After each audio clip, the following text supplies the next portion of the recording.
احكي لي. حضرتك انا راجعه اول يوم النهارده عملت بعد 11 يوم اجازه. نفسيتي تعبانه مش عايزه انزل الشغل من ظروف في المكتب بتحصل مش عجباني. وطبعا خدت مكتبي ورحت قعدت في مكان بعيد عشان ما احتكش باي حد. رئيسة المكتب الصبح اسندت لي العمل العادي بتاعي وبعدين جيت اوقات الانتخابات بعد كده. قلت لها اشتري لي عشان يبقى رسمي محدش يقول انا واخده الشغل مع نفسي لان دي انتخابات وتعرضني للمساءلات. لي حاضر. كما ضغطي على الورق كان واحد جاي بيعمل 180 توكيل قالت لي هفرغك تعمليهم. قلت لها حاضر. بدأت في العمل فيهم انجزت حوالي 42. لقيت ضغوط بقى جايه من المكتب الرئيس العمل بيتصلوا بيا ضابط اموال عامه رئيس مش عارفه ايه ضابط ايه بيقولوا قلت لهم انا لما يجي لي رفض اجي رفض رسمي عشان انا موظفه مكلفه ان اعمل شغل الناس وبالطريقه طالما في ميعاد العمل شيء غير مخالف لاي حاجه. فلو جات لي ورقه كتابيه وكده انا هعمل لكم اللي انتوا عاوزينه. وبدات اشتغل واعمل شغلي. قلت لهم انا في مواعيد العمل الرسميه. جات لي مكالمات من المكتب الرئيسي تعالي عايزينك. رحت المكتب الرئيسي لقيت الامناء المساعدين والضباط بيقولوا لي ايه كفايه الشغل كفايه اللي انت عملتي كام واحد لغايه دلوقتي. قلت لهم عملت حوالي 40. قالوا خلاص كفايه كده.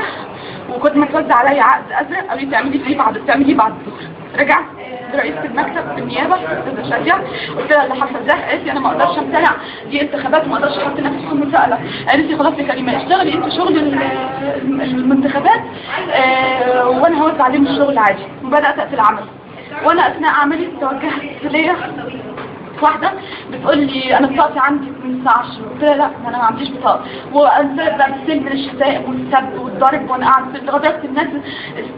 قلت لها انا مش متوزع عليا اي شغل انا متوزع عليا انتخابات بس. لا انا عندي من الساعه 10 ونص. سب وشتائم من اكثر الشتائم والالفاظ بقى ومش قادره اتعرف عليا بالضرب وكده يعني. بس حضرتك فطبعا دلوقتي عايزين احنا مين بيحمينا؟ هل دي دولتنا ماشيه بهذا الاسلوب الارهاب؟ الموظف الشريف الارهاب ويضغط عليك كل طرق الضغوط. انت بس الموظف الشريف النظيف.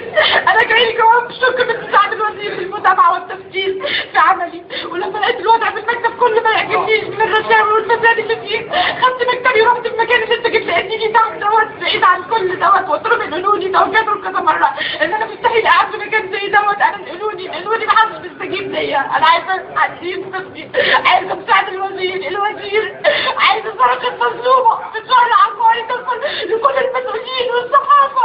ليه انا يتعمل فيا كده عشان انا واحده بشوف شغلي بما يرضي الله زي ربنا ما قال مش اكتر من كده. ليه بيتعمل فيا كده وليه اتعرض لكل ده؟ ليه ولما ماليش حد يدافع عني ليه؟